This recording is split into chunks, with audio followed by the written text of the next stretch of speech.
CM Chandrababu ఆసక్తికర వ్యాఖ్యలు చేశారు. పేదరికం లేని సమాజం చూడాలనేది తన కోరిక అని తెలిపారు. సమాజం మారితే స్వచ్ఛాంధ్ర సాకారం అవుతుందని తెలిపారు. తలసరి ఆదాయం పెంచాలనేదే తన ప్రధాన లక్ష్యమని సీఎం స్పష్టం చేశారు. సంపద సృష్టించి పేదవాళ్లకు పంచుతామన్నారు.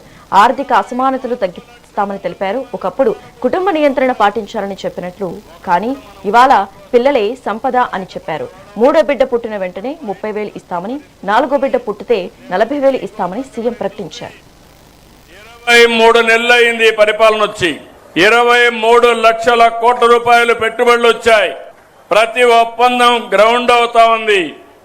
ఇవన్నీ చేసి 24 లక్షల మంది మన పిల్లలకు ఉద్యోగాలు వస్తాయి.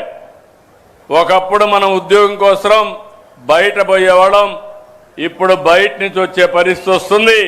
నేను అందుకని ఇంకొక పక్కన మీరు చూస్తే నిన్ననే పుట్టపర్తిలో డిఫెన్స్ ప్రాజెక్టుకు శంకుస్థాపన చేశాం.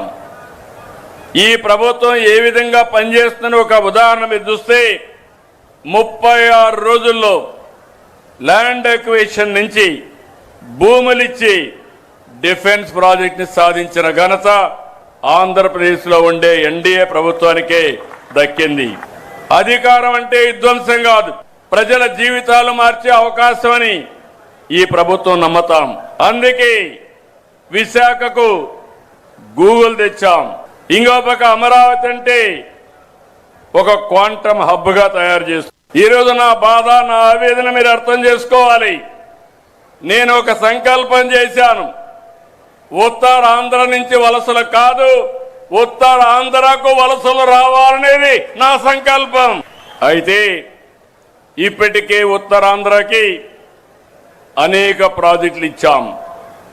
పోర్ట్లు, ఎయిర్పోర్ట్లు, ఐటీ కంపెనీలు, డేటా సెంటర్లు. ఉత్తరాంధ్ర దశ మారుతుంది. సాగునీటి ప్రాజెక్టులకు శ్రీకారం చుట్టాం. నేను ఇంకొక నిర్ణయం కూడా చేసుకొని నెలలో వస్తున్నా మీ దగ్గరికి. మూడో చైల్డ్కి 30,000 రూపాయలు పుట్టిన వెంటనే ఇస్తాం. నాలుగో చైల్డ్కి 40,000 రూపాయలు ఇస్తాం.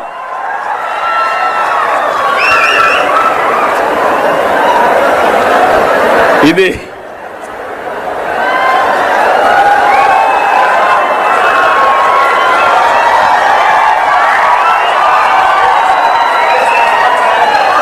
ఏంటి, ఇది కరెక్ట్ అయిన నిర్ణయం అని మిమ్మల్ని అడుగుతున్నా.